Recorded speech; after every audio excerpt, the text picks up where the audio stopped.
What to do when you're asked to evaluate a text? Well, there are a few criteria that you can use.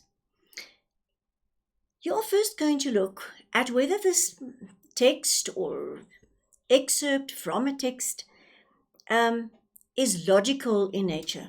Does it make sense? Is the point of view of the speaker valid? And is the story realistic? Now, to explain and to illustrate, I'm going to give you a few extracts from an article from the Benefits magazine about a couple, Lynn and Noel, who has gone on many an adventure in their lives. And they are interviewed by the journalist, and here are some of the things they had to say. The first thing we're going to look at is whether the argument is logical. Now, Lynn is speaking here.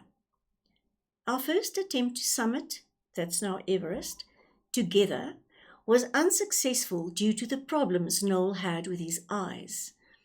So, we made plans to return to Everest in 2009 when I could take 2 months leave from my job. Right. So, this is in essence really an argument. There's an argument embedded here. Let's have a look. The conclusion that they eventually come to is that they will wait until 2009. And they base this conclusion on certain things. Now, is this logical? Does the conclusion logically follow? Let's see. Noel had problems with his eyes. They wanted to summit together. She would have an opportunity for leave in 2009, and that would give adequate time for him to actually recover from his eye problems. So, logical argument. The one thing follows from the other. No problem with that. The next, we're going to look at point of view. The speaker, who is still Lynn, is talking, and she's making a statement. She's saying, there was never a time I thought of giving up. So, you, the reader, I, the reader, must ask ourselves, well, is this a valid point of view? Do we believe her when she says, there was never a time I thought of giving up? Now we're going to examine the rest of the text and we're going to have a look. In fact, looking back, there has never been a single time during any of my endurance events when I have felt like giving up. This is the kind of person that she is. Once I commit, it's a done deal, says Lynn, who is also the first woman on African continent to climb Mount Manaslu without the use of a supplemental oxygen tank. Totally valid point of view. Here, how do we know that? It's clear from her personality type that she's not the type of person that is likely to give up, and she has done some pretty amazing and courageous things in her life, so we can believe her point of view when she says, I wouldn't give up, right? Her experiences and her personality both back that up. Then we have a look at whether a story or whether a piece of writing is realistic. Do we actually believe the story in terms of realistic? Can I actually believe this article, right? Well, if you look at the article, we have to say that it is definitely a realistic story told in this article. How do we know that? They have quotes from the couple's interview. You've heard a few quotes from Anne, things that she said herself. They have supporting photographs. If they say they went up Mount Everest, there are pictures of them going up Mount Everest. So it's perfectly realistic. We can believe what we are reading.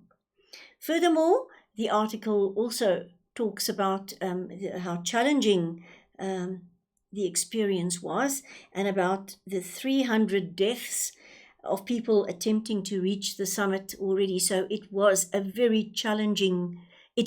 very challenging climb, and the couple is a very enduring couple. They have endurance. So in other words, coupled with the endurance and the hard climb, we can see that this is a realistic story. We can believe that this really happened to this couple.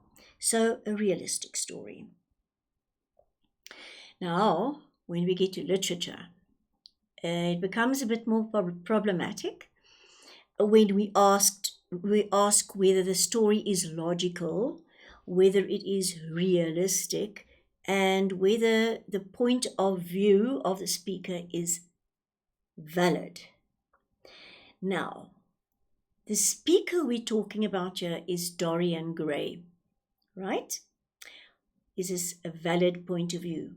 And is what he's describing realistic? Does it make sense? And if it does, why? All right, let's look at this. He looked round and saw the knife that had stabbed Basil Hallward. He had cleaned it many times, till there was no stain left upon it. It was bright and glistened. As it had killed the painter, so it would kill the painter's work, and all that meant. It would kill the past, and when that was dead, he would be free. He seized the thing and stabbed the picture with it. There was a cry heard and a crash. Now, it should be quite obvious to you that the story told here cannot be realistic, right? Dorian Gray trying to kill the picture and the work of the painter and so on. It's not a realistic story. But we expect that because it is a Gothic genre. The genre is Gothic and it is symbolic. So in other words, we don't really expect realistic material in the whole of the novel. Some parts of the novel are quite realistic, but this is one of the Gothic parts. So the genre, by definition, is unrealistic. So we'll have to say that it is an unrealistic story. But that does not mean that we must throw down the book and say, now the book is bad. It's not the point. We can just look at the text and evaluate it for what it is in terms of genre, for instance. Now, if you look at the point of view of Dorian, that he thinks that if he stabs this picture, all his guilt and everything will be gone, is that a valid point of view? We're going to have to say that it is a valid point of view. Why do we say that? Because of the genre, right? The whole story is about this picture taking on Dorian's guilt. So it is a valid point of view. It is valid for Dorian Gray to think at that time that if I do that, it will happen. Because his point of view is valid. He is allowed to think that, being the symbolic character that he is. So we are once again looking at context and looking at genre when we decide about the validity of the point of view and of the realistic nature or not of the text. But let's look at his argument.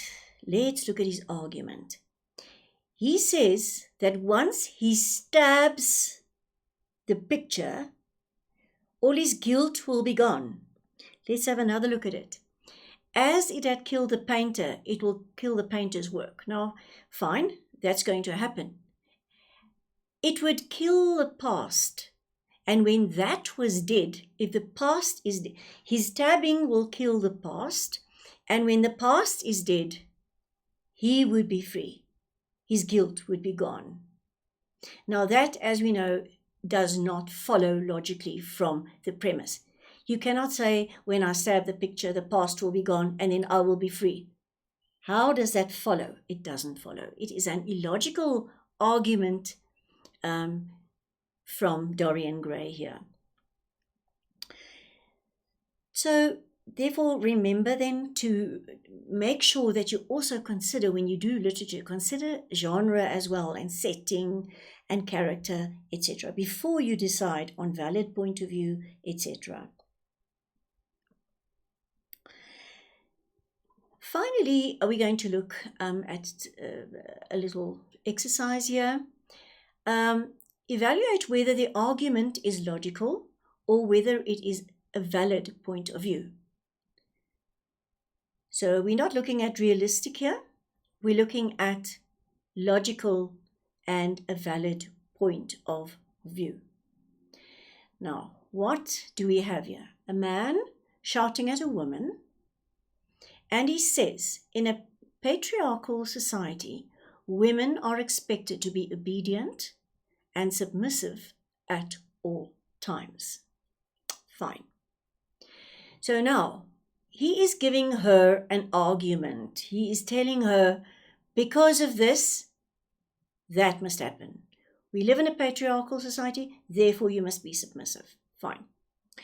So what do we have in terms of premise? We know that from what is said here, in terms of an argument, we do live in a patriarchal society. So this man, I don't know where he comes from, but apparently he's living in some kind of patriarchal society. That is a fact that he now gives the lady. This is a patriarchal society and we are living in it. In patriarchal societies, men are leaders and in power. Now here are the two arguments on which he now bases his conclusion. Now, a logical conclusion would perhaps be if he said, therefore, there are so many men in power positions and leadership positions in our society. That would be a perfectly logical argument because we live in a patriarchal society. That is a fact.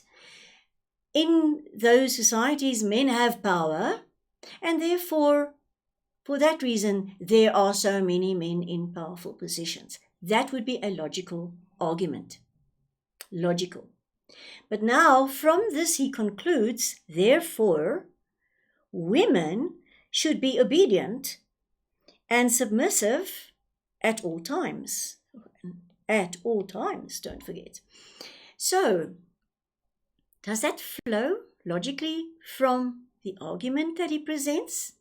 Nothing in the fact that we live in a patriarchal society or that men are leaders and in power suggests to us that the conclusion is that women should behave in a certain way. It is not logical to conclude that from the argument. So, what is he doing? He's shifting goalposts here. He actually, I think, has a hidden agenda here, saying this to the woman, and therefore we can question his point of view. His point of view is not valid because he seems to be giving the female there a different situation than what actually is derived from his points here. This is not a logical conclusion, although he presents it to her as if it were, but he actually has something else in mind. He is actually manipulating her. So that then concludes our lesson on evaluating texts.